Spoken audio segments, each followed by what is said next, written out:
Sudah kelihatan nggak? Belum, Mak.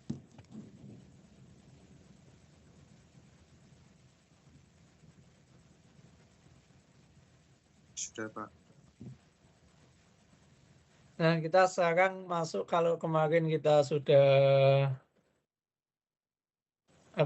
sudah hadir untuk mengetahui tentang APBN atau pendapatan negara. Sekarang kita akan mencoba membahas tentang dalam makro ya, belajar tentang pengeluaran negara ya. Jadi kemarin anggaran pendapatan, sekarang belanja negara. Nah, seperti yang sudah pernah kita pelajari di makro maupun makro 1, bahwa GDP itu dari sisi pengeluaran ya, itu bisa diketahui dari konsumsi dan S ya, atau saving ya. Nah, maka pengeluaran negara ya itu bisa didapatkan dari konsumsi masyarakat ya, keseluruhan dari konsumsi masyarakat kan berarti pengeluaran. Terus investasi yang dikeluarkan oleh negara maupun masyarakat ya, dan government expenditure, pengeluaran yang dikeluarkan oleh negara atau pemerintah. Nah, ini adalah komponen-komponen ya pengeluaran negara, yang dimana ini menjadi sirkulasi atau perputaran ekonomi secara makro atau secara agregat. Ya, maka ada dua model spending atau pemerintah ya. Yang pertama adalah wasteful spending ya, di mana pengeluaran pemerintah itu lebih besar ya daripada apa yang didapatkan. Atau begini, dari pengeluaran misalnya 1.000 juta atau 1 miliar atau anggap 1 triliun begitu, ternyata efek manfaatnya itu hanya 700 juta atau 700 miliar. Itu namanya wasteful spending. Jadi pengeluaran pemerintah itu tidak sepenuhnya ya, tidak sepenuhnya memberikan manfaat ya.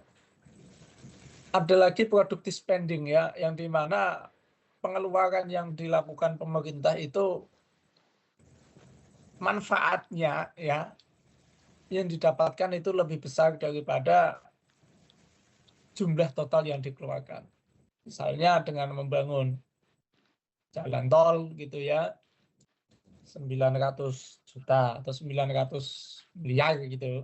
Nah, ternyata manfaat perekonomian yang didapatkan, yang terkumpul dari jalan tol ya, itu lebih dari 900. Atau di sini 500 juta ya. Manfaatnya ya itu lebih dari 500 juta atau 500 miliar. Jadi spending yang dilakukan pemerintah itu memberikan dampak produktif ya, nilai secara keseluruhan. Itu di mana produktif spending. Nah, yang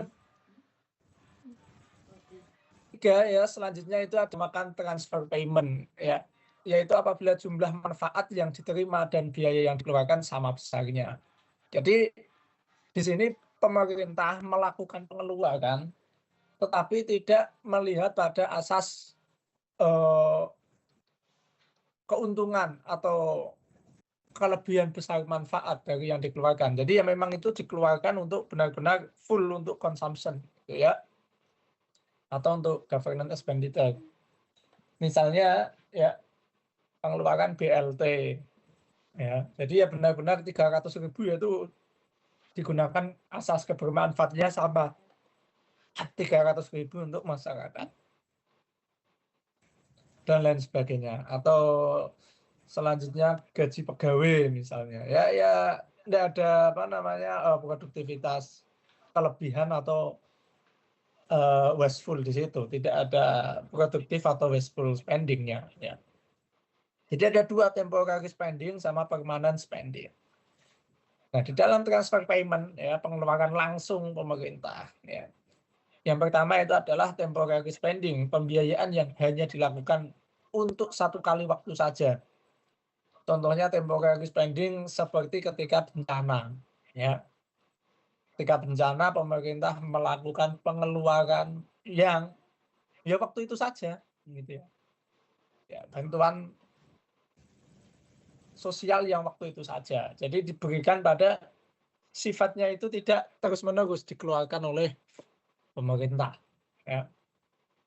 Yang kedua ada permanent spending, ya, yaitu pengeluaran pemerintah yang dilakukan secara terus-menerus. Jadi dalam anggaran tahunan itu pemerintah mengeluarkan secara kontinu, gitu ya. Contohnya gaji pegawai atau apalagi ya subsidi gitu ya yang dianggarkan memang tiap tahun dan sebagainya. Paham ya? Ini transfer payment, productive payment sama wasteful spending sama productive spending ya.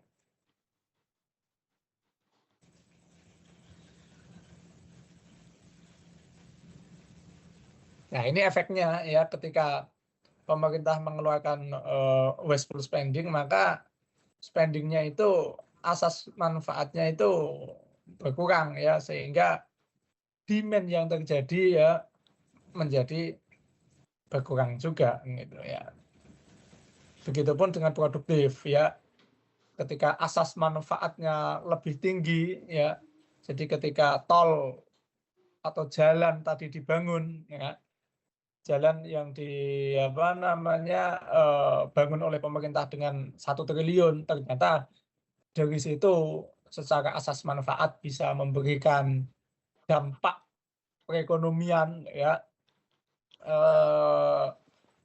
nilainya perputaran ekonominya lebih dari 1 triliun dari pembuatan jalan tol itu ya, maka akan meningkatkan demand juga di situ. Nah, lalu di dalam makro Islam bagaimana prinsip di dalam belanja publik atau anggaran pemerintah ya. Di sini ada prinsip umum di dalam belanja pemerintah ya. Yang pertama adalah Islam menganggap bahwa pengeluaran pemerintah itu wajib ya diasaskan pada kesejahteraan masyarakat ya. Jadi prinsip umum kesejahteraan masyarakat ini termaktub di dalam, kalau kalian belajar di usul fikih gitu ya, maka ada kaidah keputusan pemerintah ya itu harus manutun bil maslahah, harus didasarkan pada kemaslahatan. Jadi setiap hal yang dilakukan pemerintah ya, prinsip umumnya itu adalah untuk kemaslahatan. Maka alokasi pengeluaran yang dilakukan pemerintah ya, berarti itu harus didasarkan pada kemaslahatan. Dalam ekonomi, kemaslahatan itu digambarkan pada kesejahteraan masyarakat. Ya, itu prinsip pertama. Ya. Yang kedua adalah penghapusan kesulitan dan penderitaan hidup diutamakan. Ya, jadi al-masyaqqah tajlibut taisir ya. Bahwa kesulitan-kesulitan itu harus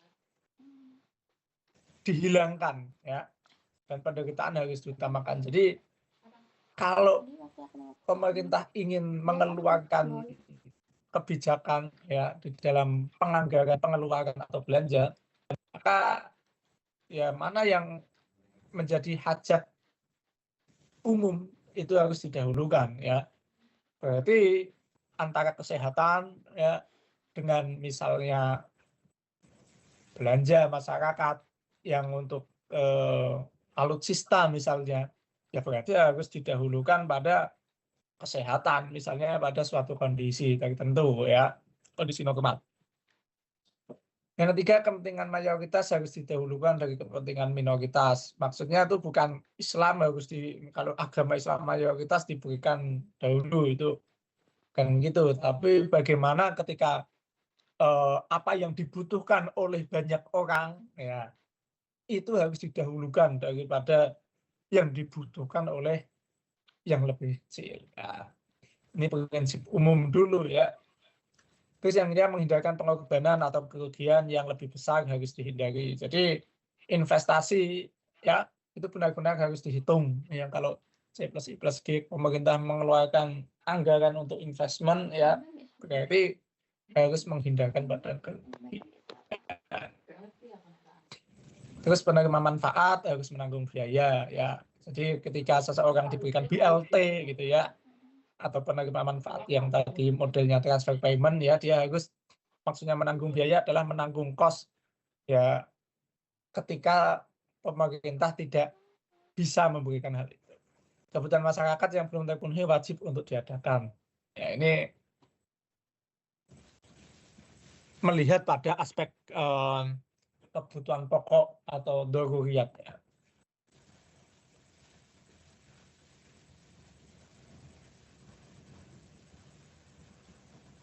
Nah, tadi umum ya di dalam penganggaran suatu sistem keuangan itu. Nah, selanjutnya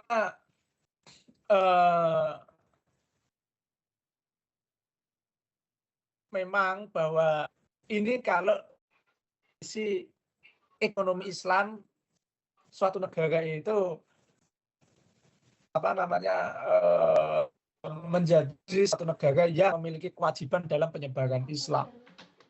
Jadi kalau kita lihat maqasidus syariah ya itu ada yang namanya hifdzuddin ya. Yang pertama, maka pengeluaran negara harus didasarkan pada bagaimana keutuhan suatu agama bisa terjaga gitu ya. Maka ketika dulu awal-awal Islam ya populasi penaklukan Islam semakin berkembang ya, jadi masyarakat Islam semakin bertambah, maka peningkatan harga demand ya, sehingga pada saat yang sama tanah pertanian dan kebunan yang awal ya tidak produktif oleh kaum ansor menjadi produktif ya, sehingga supply akan barang akan meningkat ya. Jadi pengeluaran digunakan untuk bagaimana agama Islam itu bisa menyebar ya. Maka itu yang dilakukan oleh Rasulullah adalah mengeluarkan dana pemerintah ya untuk memproduktifkan tanah-tanah kaum Ansor, kaum Muhajir ya, kaum Ansor ya, berarti yang di Madinah, sehingga dikelola oleh kaum Muhajirin. Nah, ini adalah digunakan untuk penyebaran Islam.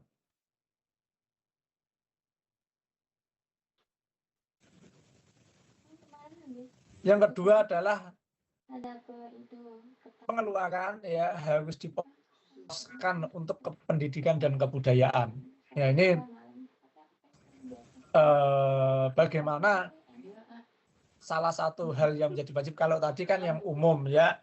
Nah ini pos-pos yang lebih khusus lagi ya, bahwa pendidikan dan kebudayaan menjadi salah satu pengeluaran pemerintah yang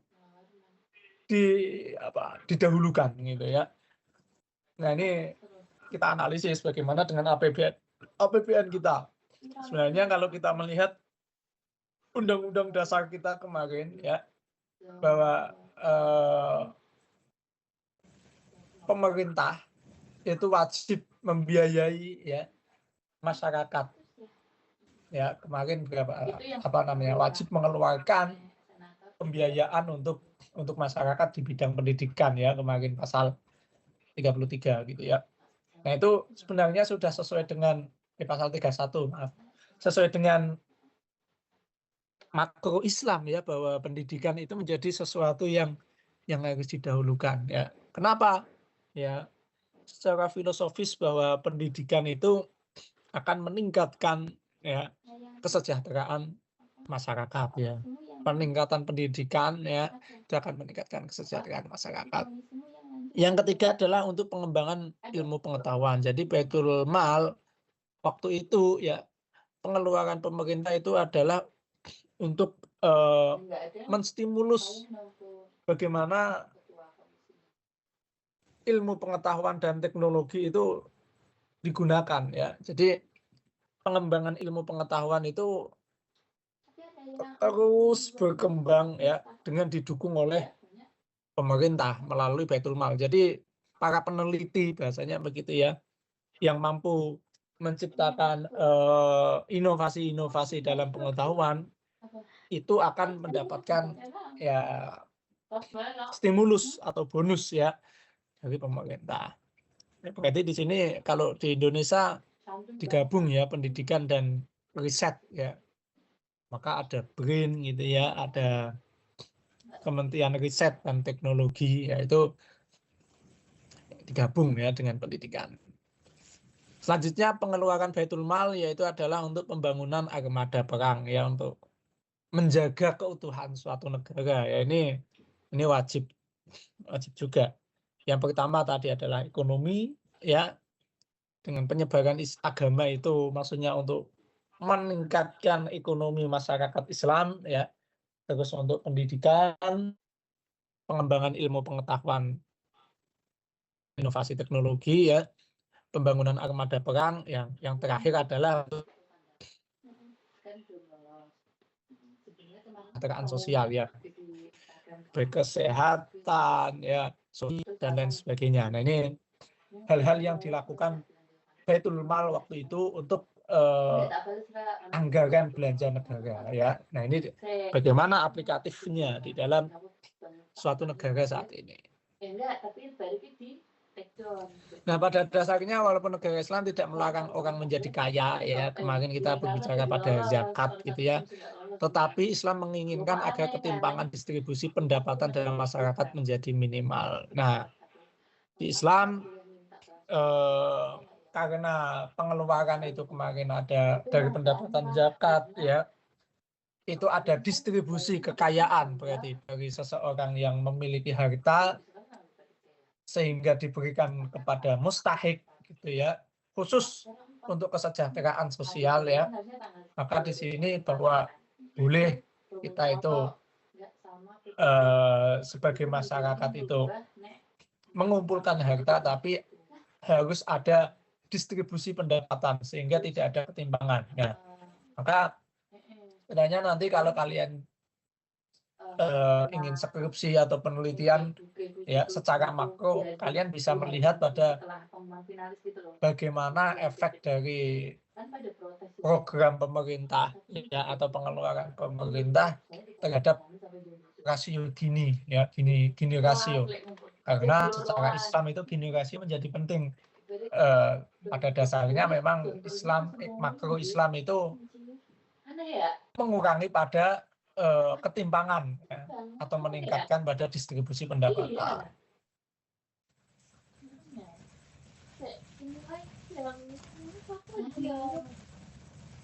Dah selesai makro Islam. Memang terakhir ya sedikit ya dari anggaran belanja kemarin. Sebenarnya kalian bisa ketinggalan satu, maaf masih ada satu slide yang ketinggalan. Terus aku balas di kursi ini gitu. Nah, bentar ini ya. Kalau kita ya sudah saya sampaikan tadi tentang zakat ya. Maka apa sih yang ingin dicapai dari kebijakan fiskal? Hikmah dari zakat itu ketika kita berbicara pada efek makro gitu ya. Maka sebenarnya yang ingin dicapai dari fiskal atau dalam hal ini adalah belanja negara yang dikumpulkan dari zakat, maka harus ada ya, dari pengeluaran pemerintah itu bisa meningkatkan pada kesejahteraan masyarakat ya. Kalau kita berbicara pada zakat, ya, yang terjadi adalah bagaimana ada transfer pendapatan dari dari muzaki ke mustahik, ya. Tetapi tidak hanya transfer payment saja, seharusnya, ya, apa yang menjadi pengeluaran tadi dari zakat, ya, kemarin sepakat bahwa zakat itu sebenarnya adalah pendapatan negara yang dikeluarkan untuk kesejahteraan masyarakat. Maka yang terjadi adalah seharusnya ada transfer payment yang sifatnya adalah produktif. Maksudnya apa? Manfaatnya itu harus bisa meningkatkan secara fiskal, ya, meningkatkan kesejahteraan masyarakat. Sehingga dengan adanya zakat, mustahik itu, ya, itu tidak lagi menjadi mustahik, tetapi dia bisa menjadi mid income, ya. Kalau tidak menjadi muzaki atau orang yang zakat, itu adalah menjadi mid income. Ya, ini adalah bagaimana sih fiskal yang zakat itu bisa menjadi productive spending bagi masyarakat sehingga kesejahteraan meningkat. MPC, ya, marginal poverty of consume-nya, ya, itu bisa berkurang. Jadi begini, mustahik, ya, itu MPC-nya tinggi karena seluruh pendapatannya itu digunakan untuk konsumsi, ya. Jadi dia hanya MPC saja, tidak bisa peningkatan pada saving, ya. Nah, dengan adanya program zakat secara fiskal, ini seharusnya bisa mengurangi MPC-nya. Jadi pengurangan MPC itu berarti masyarakat ketika mendapatkan suatu pendapatan, ya, itu tidak keseluruhannya untuk konsumsi, gitu ya. Jadi ada yang ditingkatkan untuk hal lain sehingga MPS-nya bisa naik. Ya, ini secara makro bagaimana sih efek dari zakat apabila dia digunakan sebagai kebijakan fiskal. Nah, ini yang dicapai. Gitu maksudnya. Jadi distribusi pendapatan itu bagaimana sih masyarakat itu bisa keluar dari kemiskinan, bahasanya begitu, ya. Kalau bahasa makro Islamnya dia bertransform, ya, dari mustahik menjadi middle income. Kayaknya ini enggak deh, kayaknya ini itu ya. Nanti memang saya materinya yang di apa namanya untuk makro Islam ini, ya, besok tinggal review saja. Nah, untuk UAS, ya, berarti nanti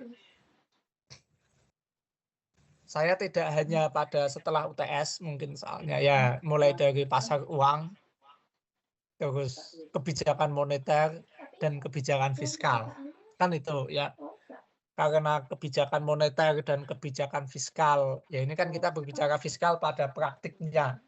Nah, sebenarnya sudah secara teorinya kalian pelajarinya sebelum UTS, gitu ya. Nah, nanti mungkin kisi-kisinya karena berbicara pada moneter dan fiskal, mungkin, ya, logika-logika sebelum UTS, ya, itu akan kalian lakukan juga di dalam menjawab soal-soal UAS. Jadi materinya mulai dari pasar uang, ya, terus kebijakan moneter, ya, terus pada anggaran pendapatan dan belanja negara, ya, kita berbicara pada fiskal. Fiskalnya tidak konven, tapi yang kemarin Islam kita pelajari, ya, bagaimana sih efek dari zakat, efek dari model zakat perdagangan, ya, kalau itu digunakan sebagai instrumen fiskal. Hingga pada belanja negara. Ya, belanja negara ini, ya, termasuk ada pos-pos apa saja yang bisa digunakan. Kemarin Nah, ini juga lolos kok. kalau berbicara moneter dan fiskal, kalian juga harus pelajari kurva IS, kurva LM yang sudah kalian pelajari sebelumnya. Wizard yang akuntansi. Gak tau juga deh aku yang tulis harinya itu ya. Kamu kalau itu apa sih? Oke, Itu anak akuntansi tapi kemarin pas sudah saya absen ya. prestasi itu Absennya dari itu loh, saya masuk nominasi. hadir semua saja, enggak apa-apa karena ini online gitu ya.